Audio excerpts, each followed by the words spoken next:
નમસ્કાર દર્શક મિત્રો, બ્રેકિંગ ન્યૂઝમાં આપનું હાર્દિક સ્વાગત છે. આપ જોઈ રહ્યા છો ગુજરાત ન્યૂઝ 24.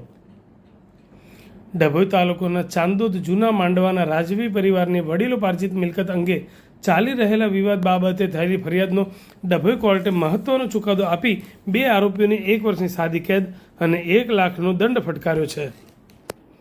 સાબરકાંઠાના મોહનપુરના રાજવી પરિવારના 2 સભ્યોને મારપીટ અને જાનથી મારી નાખવાની ધમકી આપવાના ગુનામાં તકસીરવાર ઠેરવી જેલની સજા ફટકારવામાં આવી છે. ડભોઈ તાલુકાના નવા માંડવાના રાજવી પરિવાર અને સાબરકાંઠાના તલોદ તાલુકાના મોહનપુરાના રાજપી પરિવાર વચ્ચે વડીલોપાર્જિત મિલકતને લઈ લાંબા સમયથી કાનૂની જંગ ચાલી રહ્યો છે. આ વિવાદ વચ્ચે વર્ષ 2017માં હિંસક ઘટના બની હતી, જેમાં રાજવી પરિવારને ત્યાં કામ કરતા હેમલતાબેન નટવરલાલ પટેલ ઉપર હિચકારો હુમલો કરવામાં આવ્યો હતો.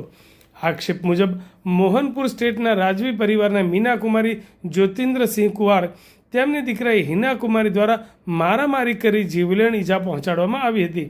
આ અંગે ચાંદોદ પોલીસ સ્ટેશનમાં 2017માં ગુનો પણ નોંધાયો હતો.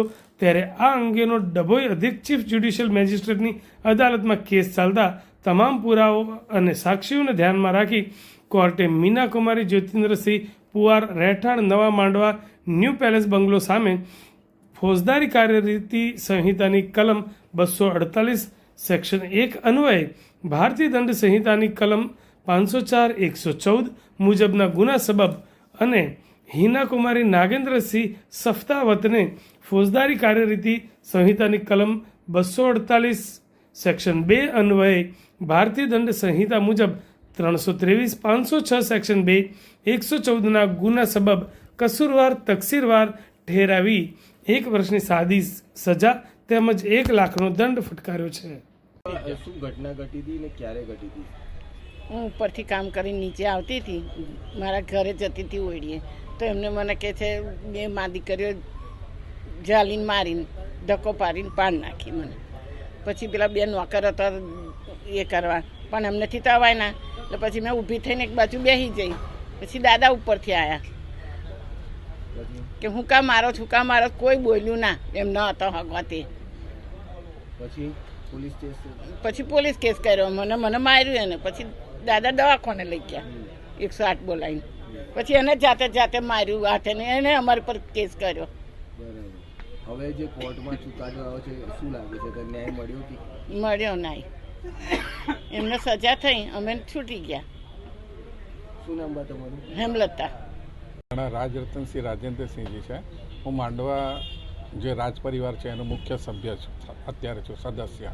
હવે અમારો જે નવો પેલેસ છે, નવો બંગલો છે, એ ગામના બહાર મારા દાદાએ બન્યો હતો, મારા નામ ખુશાલસિંહજી. હવે એની મેટર એવી છે કે હું ઉપર રહેતા હતા અને નીચે અમારા મોટામાં રહેતા હતા, જેમને કોઈ સંતાન નહોતું, દીકરી એ નહોતો, દીકરી નહીં. તો એમના ખેતી કરવા માટે એમના બહેનનો છોકરો છે મોહનપુર, ત્યાંથી બોલાયો અને એના સાથે અમારા નાના કાકા સાહેબે પોતાની દીકરીએ પરણાવી હતી. એ 2 સંબંધો હતા. એટલે નીચે આવીને રહેતા હતા અને ખેતીનું કામ એમનું સંભાળતા હતા. અમને એવું કે વડીલોપાર્જિત છે એટલે અમે મેન કુટુંબી થઈએ, એટલે ભવિષ્યમાં અમને જ મળવાનું છે.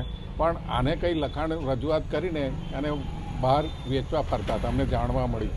એટલે અમે કોર્ટમાં ગયા અને અમે આખો કેસ સિવિલમાં મૂક્યો છે કે ભાઈ આ મિલકત અમારી છે, વડીલોપાર્જિત છે, અમને મળવા પાત્ર છે. ત્યાર પછી એ લોકો એમને અહીંયા કે બહુ પ્રકારે હેરાનગતિ કરી. અમારા માણસો આવતા હતા, એમને ધમકીઓ આપતા હતા, ઉપર કામ કરવા નહીં જવાનું એવું કહેતા હતા અને બહુ હેરાન કરતા હતા. પણ અમે તો ન્યાય પર અમને ન્યાયાલય પર અમને ભરોસો હતો, એટલે અમે તો કોર્ટને પકડી જ રાખી હતી. એના પછી આ અમારા ત્યાં એક બેન ઘરકામ કરતા હતા, હેમલતાબેન પટેલ, એ નીચે ઉતર્યા છે એમના સર્વન્ટ ક્વાર્ટરમાં જવા માટે કંઈ વસ્તુ લેવા. તો આ લોકોએ આખી ઉતરીને એમને બહુ મૂઢ માર માર્યો. એ અમે આખી CCTV કેમેરા મૂક્યો જ તો અમને ખબર હતું આવું કોઈ બીના બનશે જ, કારણ કે આ લોકો હિંસક થતા હતા. એટલે અમે આખું કેદ કરીને એની CD બનાવીને આખી મેટર અમે કોર્ટમાં મૂકી, એનો ફોજદારી કેસ કર્યો એમના પર. કારણ કે આજે એને મારી, કાલે અમારી સેફટી અમારી સેફટી હોય, કારણ કે કાલે ઉઠીને અમારા પર પણ હુમલો થઈ શકે છે. એટલે એ લોકોએ કેસ લડે, એ લોકોએ સામે કેસ કર્યો એમના પર કે આ હેમલતાબેને અમને પણ મારે છે અને અમારે 2 નોકર હતા, જીત અને શંભુ, એમના પર પણ આટલા 75 વર્ષના વયોવૃદ્ધ હોય જે ચાલી નથી શકતા, એ કોને શું મારી શકે? જજે તો જોયું અને એમના પાસે કોઈ એવિડન્સ નહોતું. અમારા પાસે તો આખું એવિડન્સ હતું, કારણ માર્યા હોય તો એવિડન્સ હોય ને. એટલે એમના પાસે સીસીટીવી કેમેરા એમને ગોઠવેલા, પણ એમના પાસે એવિડન્સ, અમે એવિડન્સ મૂક્યું એટલે અમારા તરફ નિર્ણય આવ્યો. અને જે સામેના પક્ષવાળા છે, હિનાબેન છે, એમને કે 1 વર્ષની થઈ અને મીનાબેનને કે 2 વર્ષની સજા થઈ છે જેલની અને 1 લાખ રૂપિયાનો દંડ થયો છે. પણ હવે પ્રશ્ન એ છે કે આવી રીતે હુમલા થાય તો કાલે ઉઠીને અમારી સેફટી શું?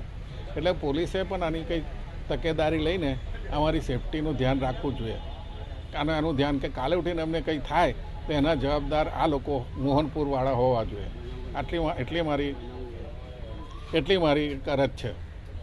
બસ.